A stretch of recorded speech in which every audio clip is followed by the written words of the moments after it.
They laughed at the farmer who saved broken chains until a $900,000 harvester slid into the ravine. You can tell the breaking point of old steel by the way the color changes under the gray winter light. It doesn't snap clean like a modern aluminum alloy casing. It groans first, a low, structural complaint that travels down the iron links like a cold shudder before the microscopic fractures tear the metal apart. For 42 years, people in the rolling hills of northeast North Dakota looked at the dynamic scrap heap behind Thomas Eldridge's barn and saw nothing but a collection of industrial refuse. They saw rusted gears from pre-war threshing machines, broken axles from forgotten trucks, and above all, thousands of feet of fractured, scarred log chains hanging from old cedar fence posts like metal vines. To the modern agribusiness managers who operated corporate farms across the county, Thomas was a hoarder of obsolete junk, a relic of a time when agriculture was a matter of sweat and brute force rather than digital coordinates and automation. Your name is Samuel Vance, and you are 34 years old. You are the Chief Operations Officer for Vance Aggregates, a commercial farming conglomerate that owns 24,000 acres of prime wheat land. Your corporate office is located in a temperature-controlled building in Fargo, and your daily environment is defined by multi-screen logistics interfaces, grain price spreadsheets, and automated fleet optimization software. You manage your land from the cloud. Your operators don't even need to touch the steering wheels of their vehicles. The high-resolution GPS steering configurations guide the machines along pre-mapped lines with a variance of less than half an inch. Last week, your company took delivery of a brand-new, customized John Deere S7 combine harvester. It was a $900,000 engineering marvel, a rolling factory encased in aerodynamic green fiberglass panels. It could process 80 bushels of grain per minute. It could adjust its internal drum speed based on the real-time moisture content of the stalks, and its cabin possessed more processing memory than the server rooms of a mid-sized regional bank. It was the crown jewel of your company's high-tech investment strategy. The winter harvest was running 48 hours behind schedule due to an unexpected freeze that had turned the soft loam of the valley into a deceptive crust of white frost. You had ordered the crew to keep the machines rolling through the night, pushing the new combine to its absolute operating limits to beat a massive low-pressure storm front moving in from Canada. The machine was moving along the edge of the Pembina River ravine, an 80-foot drop filled with jagged granite boulders and frozen clay silt.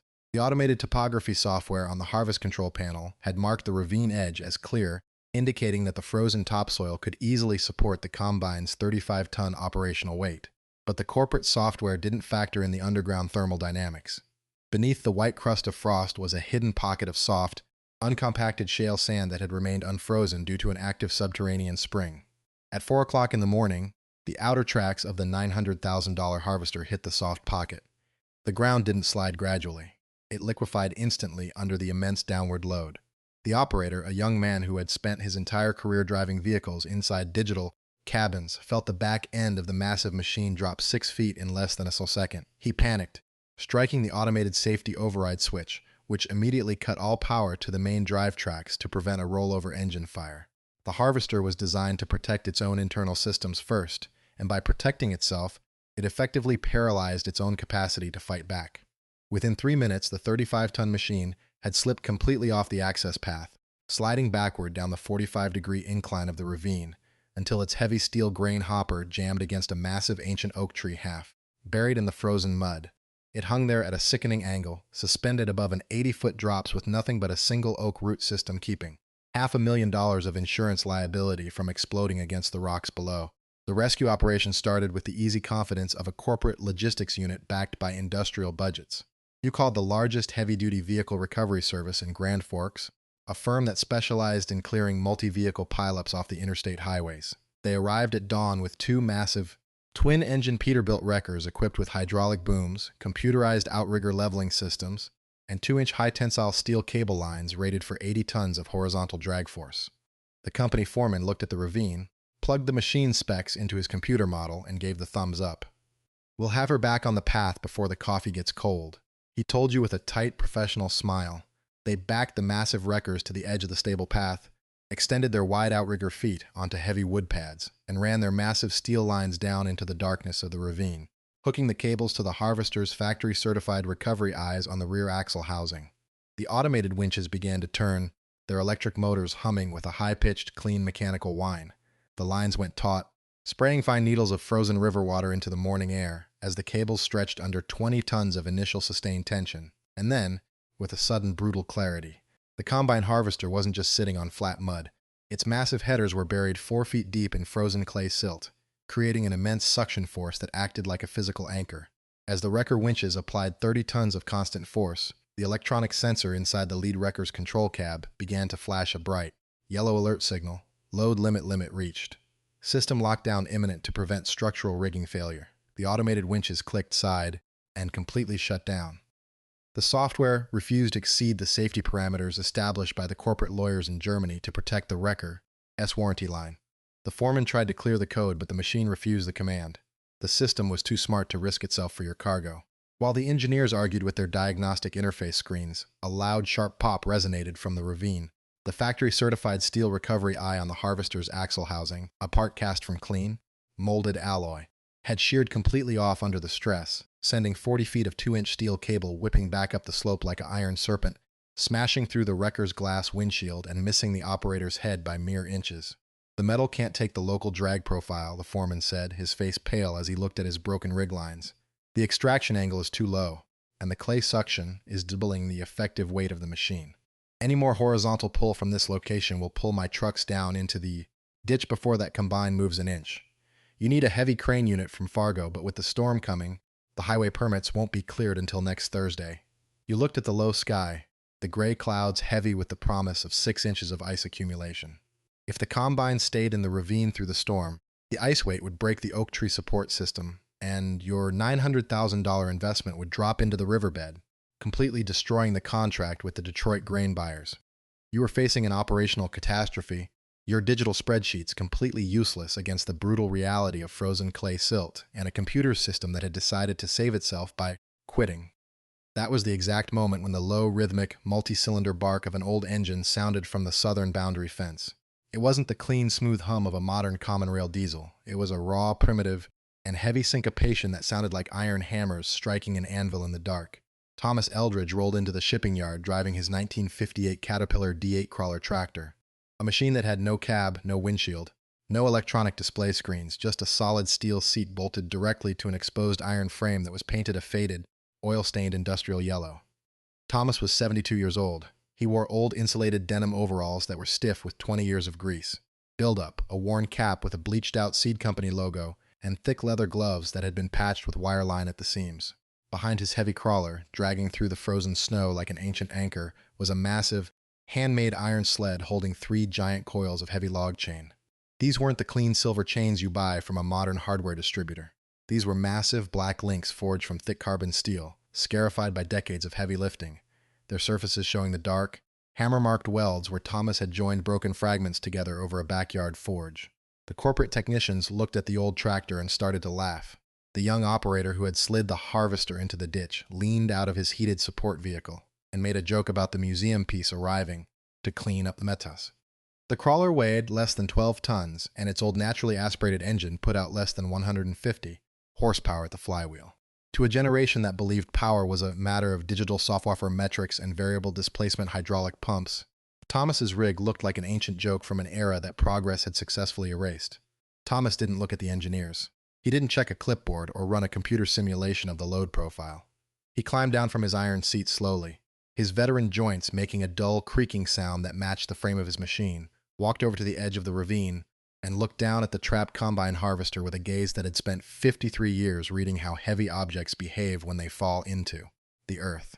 "Your wreckers are pulling from the wrong leverage axis," Thomas said, his voice a low, gravelly rumble that cut through the sharp whistle of the Arctic wind.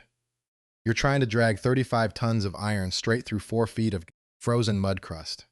You're fighting the suction force of the clay, and your computer chips are quitting because they don't have a column in their code for the expansion rate of river loam under frost. You don't need to lift the machine. You need to break the suction seal at the track pivot point." He walked over to his iron sled, picked up a single massive link of his hand-forged chain, and dropped it against the wrecker's steel bumpers with a heavy, deafening clank. "Your steel cables have too much stretch in them," he continued casually, wiping his oil-stained glove across his cap. "When the cable stretches, it stores the energy like a rubber band, and when it snaps, it takes a man's head off. My chains don't store the energy. They don't stretch, they don't compromise, and they don't have a software limiter that tells them when to quit. They just hold." The foreman of the recovery crew stepped forward, his digital tablet held up like a shield against the old man's logic. "The structural manual for that combined harvester specifically forbids using Non-certified log chains for extraction operations, he stated with the cold authority of an insurance adjuster. If we use hand-welded steel without a non-destructive stress test certification, it voids the warranty on the entire front chassis array. If those links snap under 30 tons of load, the kinetic rebound will destroy the fiberglass body panels. The fiberglass is already leaning against an oak tree, son, Thomas said, not even looking at the tablet screen as he uncoiled 30 feet of heavy black steel links from his sled. The warranty isn't going to pull that grain block out of the riverbed when the ice hit tonight. Physics doesn't care about your insurance certificates. Iron only respects two things, heat and leverage. You looked at Tyler, your corporate operations director, who was staring at his phone as the notifications from the grain buyers grew increasingly hostile. The company was facing a total operational default. You looked at the young technicians, whose laptops were now flashing error screens because the sub-zero cold had dropped the voltage inside their diagnostic batteries. You looked at Thomas Eldridge, a man you had dismissed as an obsolete junk collector who was currently wading down into the freezing mud of the ravine with 30 pounds of chain, slung across his shoulders like an old soldier carrying his own ammunition. Let him work, you said to the foreman. Your voice had lost all of its corporate efficiency pretense. You were no longer managing a logistics lane from the cloud. You were a desperate man standing on a frozen riverbank, realizing that the modern world had left you completely naked when the temperature hit 35 below zero. Thomas crawled beneath the tilting body of the $900,000 harvester. He didn't use the factory recovery eyes that had sheared off under the wrecker's pull.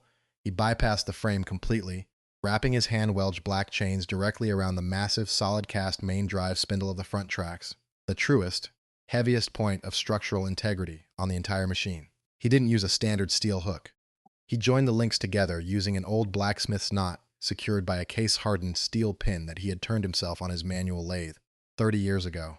He ran the long line of chain up the slope at a precise 35-degree angle, connecting it not to a winch, but directly to the solid steel drawbar bolted to the transmission casing of his 1958 Caterpillar. The drawbar was a single piece of forged iron 3 inches thick, connected directly to a heavy gear train that didn't rely on electronic sensors or variable hydraulic valves. It was a straight line of mechanical force, engine to clutch, clutch to gears, gears to tracks, tracks to earth. Thomas climbed back onto the exposed steel seat of his crawler. He didn't check a level indicator. He reached down with his bare leather glove, gripped the heavy mechanical clutch lever, a steel bar that required 40 pounds of manual force to shift, and pulled it back until the internal iron plates locked together with a deep, structural thud that resonated through the frozen ground beneath your feet. The 1958 diesel engine note deep-ended from a fast, rhythmic bark into a low, terrifying growl that vibrated directly inside your chest cavity. The massive steel tracks of the crawler began to turn, the heavy iron grousers, cleats 2 inches high welded to each track link, biting into the frozen crust of the path. For 10 seconds, absolutely nothing moved. The black chain went taut, the links straighting one by one until the rust scale on the old steel began to flake off, falling into the white snow like a fine orange rain. The engine began to emit a thick, continuous column of black carbon smoke that rose 80 feet into the sky like an industrial flag. The crawler didn't have a computer chip to cut the power when the load exceeded 30 tons. It didn't have a digital safety limit to protect its transmission from overheating, it just pulled. The torque was absolute, a relentless mechanical force generated by low gear ratios designed in Peoria before the advent of microelectronics. At the 2-minute mark, the chain began to hum a low musical note produced by 30 tons of pure tension. The combine harvester didn't budge, but down in the ravine, the frozen clay silt around the tracks began to crack. You could hear it above the roar of the tractor, a deep, wet suck sound as the atmospheric seal between the mud and the machine's undercarriage was broken by the constant, unyielding drag force. "The engine is going to throw a rod," the young technician screamed, pointing his finger at the exposed cylinder heads of the old Caterpillar, where the heat expansion was turning the gray engine paint into white smoke. "He's running past the mechanical tolerance line. The system is going to self-destruct." Thomas didn't move his hand from the throttle. He didn't look at his tracks. He kept his eyes locked on the spot where the black chain crossed the edge of the ravine path. He knew the steel. He knew every link because he had heated it himself in his own workshop fire. He had saved these chains from the scrap yards of old logging camps because he knew that the steel manufactured during the war had a higher nickel content than the cheap alloy used in modern corporate production. It had structural memory. It knew how to resist. Suddenly, with a sound like a thunderclap, the mud gave way. The 35-ton combined harvester broke free from its frozen anchor, its massive tracks rotating backward as Thomas pulled it up the 45-degree slope at a steady walking pace. The old tractor didn't hesitate. It didn't slip. It moved forward inch by inch, a 12-ton iron machine dragging an object 3 times its weight out of the earth through the sheer, authority of raw gear reduction, and a human brain that refused to quit. At exactly 4 minutes and 12 seconds from the moment the clutch locked, the green combine harvester rolled back onto the clean gravel of this access path, battered, covered in black river loam, one fiberglass side panel torn by the oak tree branches, but completely structural, its engine block undamaged, and its $900,000 valuation secure. Silence returned to the valley, an absolute heavy silence that was broken only by the low, gentle idling bark of the 1958 Caterpillar engine. The corporate recovery crew had completely lowered their clipboards. The young technicians had closed their laptops. Tyler Vance walked slowly from the edge of the ravine to where Thomas Eldridge sat on his iron seat, his hands resting on the mechanical steering clutches, his face completely calm beneath his grease-stained cap. "How much do we owe you, Thomas?" Tyler asked. His voice dropped below the whistle of the Canadian wind. He didn't pull out his smartphone to verify the transaction through a corporate app. He reached into his coat pocket and pulled out his private checkbook. "Make the check out to the vocational school like I said," Thomas replied, not even turning his head to look at the green machine he had just saved from destruction. "And tell your computer boys to stop throwing away the old logging chains they find in the tool sheds. The new stuff they sell you with the chrome plating looks real pretty in the store, but it's brittle. It's made to satisfy an efficiency quota, not a crisis." He shifted the old tractor into reverse, the gears locking with a heavy, unyielding clank, and began his stately 4-mile-an-hour journey back to his private farmyard, leaving the corporate operators standing in the snow next to a machine that had cost nearly $1 million but couldn't even save itself from a mud hole without a chain from the roaring 20s. The aftermath of that winter freeze changed the entire structure of Vance Aggregates. You didn't fire the young technicians, Marcus, but you closed the high-tech corporate tracking office in Fargo and moved the fleet management operations back into the main garage bay. You canceled the subscription to the automated diagnostics software and used the capital to build a proper blacksmith forge in the back of the shop. You bought 3 old manual lathe machines, an industrial line of heavy carbon steel rods, and you hired Thomas Eldridge to spend his weekends teaching your young operators the unwritten rules of metal behavior under stress. The new John Deere harvester returned to service within 2 weeks, its fiberglass body panels repaired, but you had the factory recovery eyes removed entirely. In their place, your crew welded 2 massive, solid cast steel spindle loops designed by Thomas himself, loops built to hold a hand-forged black chain instead of a modern wire cable line. In November of 2025, a young operator slid an older tractor into the same creek bed during the autumn rain harvest. He didn't activate an automated satellite support ticket or wait 5 days for an authorized service representative from Chicago to clear the digital ignition code. He walked back to the barn, picked up a 30-pound box of hand-wedged black steel links, hooked it to the spindle housing himself, and pulled the machine out of the mud using nothing but a manual winch and his own understanding of mechanical advantage. Thomas Eldridge died 3 months ago at the age of 83. His funeral was held at the small rural church down the road from his homestead, and the convoy that followed his casket to the old cemetery wasn't made of modern corporate vehicles or luxury cars. It was led by his 1958 yellow Caterpillar crawler tractor, driven by his grandson, carrying his old green tool chest and the hand-forged log chains that had saved the company's future when the technology of the modern world had decided to protect itself by quitting. Welcome to the end of our journey through the hidden mechanics of the American heartland, where ancient steel carries timeless stories and every old toolbox holds a whisper from our past. We have watched the pristine, digital systems of a modern harvest corporation freeze into silence under the weight of a historic winter, only to see the absolute architecture of inherited wisdom pull the world back from the brink of paralysis. From the mud-walled hangars of the Burma Road to the sub-zero shipping yards of Michigan, the question has never been how complex our machines can become, but whether the con running them truly understands the physics of the iron beneath his feet. Now, as the final echo of those great diesel engines fades into the quiet twilight of the valley, we are left with the deep resonance of the mechanical legacy itself. The old service truck sits ready in the garage, its tools greased and its torch cold, but its purpose is completely secure. Perhaps the ultimate computer isn't the one we carry in our pockets or update through a satellite link, but the one built by decades of labor, trial, and the unshakable confidence of a man who knows exactly when to pull.